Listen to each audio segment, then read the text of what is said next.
Ghosts and Ghouls, Warlock Boo here, and today I'm going to be reviewing a new show from Cartoon Network, and I gotta say, it feels so good to be reviewing shows from Cartoon Network, new shows that aren't freaking Teen Titans Go!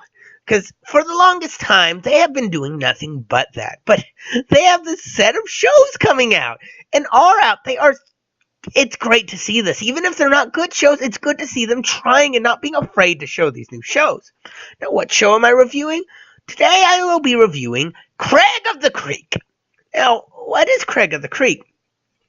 Craig of the Creek is about three main characters, Craig, Kelsey, and John, or JP.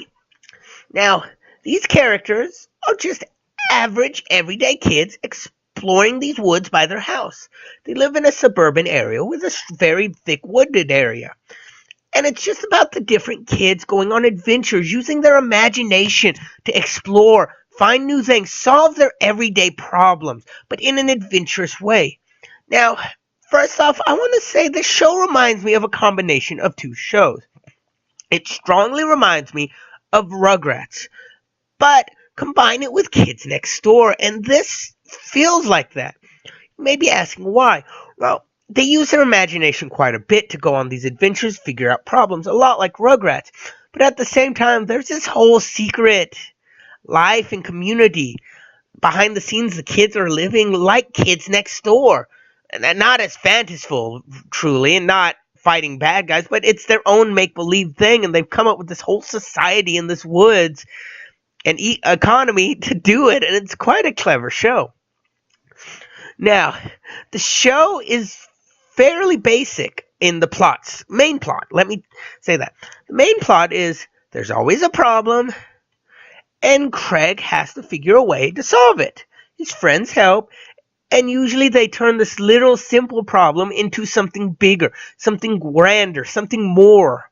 Like all kids did at that age, because I know I ran around for hours playing with my friends. Little problems were big. We'd have to do these great things to solve them for each other and help each other. We all had roles to play and weird things to do. And it was so much fun. And a lot of shows don't try and catch this childhood awe. There's every so ones coming out so often, but I don't always like them. Like Clarence, I didn't like Clarence too much. I think it was the character. He was sweet, but I like Craig in this. Craig reminds me a lot of myself as a child.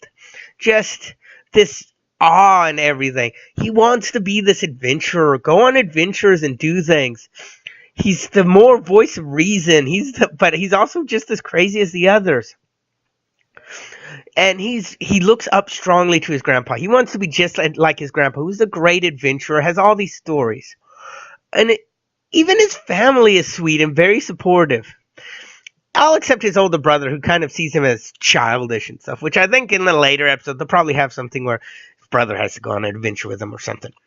But then you have Kelsey, his friend. She is a younger girl who thinks she's a knight. She wears a cape everywhere, has a paper towel holder as a sword, and fights everything. She's the aggressive one. She's the hot-headed who'd like to fight everyone, but she has an honor code like a knight.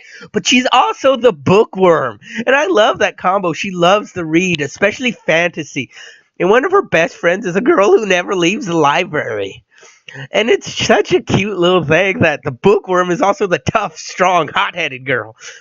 Then you have JP, who's the older one of the group, but he's not that smart. He's not the most intelligent, but he's the kindest, and he does try to help. And a lot of times does, or makes a mess of it. The only other character that could really be considered somewhat of a main is Kit. She runs a trading tree, she calls it. It's a tree, this little outpost by the tree, and she'll sell people snacks and stuff for junk, and it's a cute little thing. Now, and this show gets so creative. Now, in these woods, or creek, there's all these little groups. You have the ninja pond or something like that, where there's a group of kids who think they're ninjas. You have the tin speeders who think they're all these daredevil bike riders.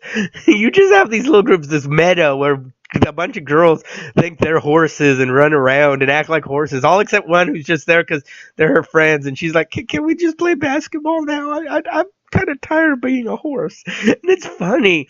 There's a group that just plays paintball and they go after everyone. It's such a neat thing. And they all have their own little rules about their areas. And you don't mess with someone else's areas or take over someone else's. And I like that. It's such a nice little thing. And it's so cool to see. Now the art is each character looks unique and different, and I like that. They made every character. They showed very different cultures coming together with different cultures to create new worlds that the kids kind of play in and learn from, and it's kind of neat. Every kid is their own. It's very diverse looking. There's a nice diversity. Not all the kids are white or not all the kids are black. They're all very diverse. And I like that. And they're interacting as if it's no big deal, which I like. Because growing up, you always had the token characters. And this does not have that. And I love that in this. There's no token characters. And I like that about the art. But at the same time, I'm not a big fan of the art. I'm not a big fan of the way the characters' designs are, if that makes sense. They look weird, kind of. I can't exactly say it. I like them, but I don't. It's a kind of love-hate thing. The music in it is what you'd expect from any show like this. Usual scores and stuff like that. Very normal. And it's not bad, but it's not great. The characters' interactions are fun, and you can see these characters living life, even if you never only see them one episode. You can just know they have more they're doing. And that's great about these shows. There's one thing. When you create a show, you want characters that you don't mind seeing in any thing, or even after they're out of the show, you could go, I could see that they're still doing stuff. And that's what I like about this. Every character, personality-wise, is unique and different. And even when you have them have a base personality, they kind of give them more and more you want to do. Like one of the horse girls, she has a horrible crush on JP, and that's funny. And you just get this nice little sense of this world is just connected. And I would love if in later episodes or seasons, they kind of do episodes maybe without Craig, but show some of the other groups just by themselves doing stuff. That would be nice. Kind of like the Loud House has evolved into, where they sometimes just show the sisters doing something, and Lincoln isn't in that episode. And I would like this to do the same thing. Now, what else about it? Now, the episodes are about 2 15-minute episodes each, and that is long enough. I'm so glad they didn't go overboard. Some shows need 30-minute episodes, some don't. This show is perfect for these short little 15-minute adventures. Nothing feels too short, and nothing feels too just like it's rushed through, and I enjoy that. The characters get development, side characters get development, and it's just a nice thing. Now, do I suggest this? Yes. I suggest this show, and I would suggest you watch it. Got kids? It's perfect for, even as an adult, it will make you feel nostalgic for your childhood watching this. And it's a strong thing I suggest. Go ahead and watch this. This is a great show to watch. Now, if you agree with me, tell me in the comments below. I'm really trying to do more with these reviews, and I don't feel like I am. So tell me how I can improve myself down below, or suggestions. Next week, for my review, I will be reviewing Nintendo Labo. So look forward to that if you really want to know about it. But until then, this is Warlockville, hoping to be spoken y'all later. Bye.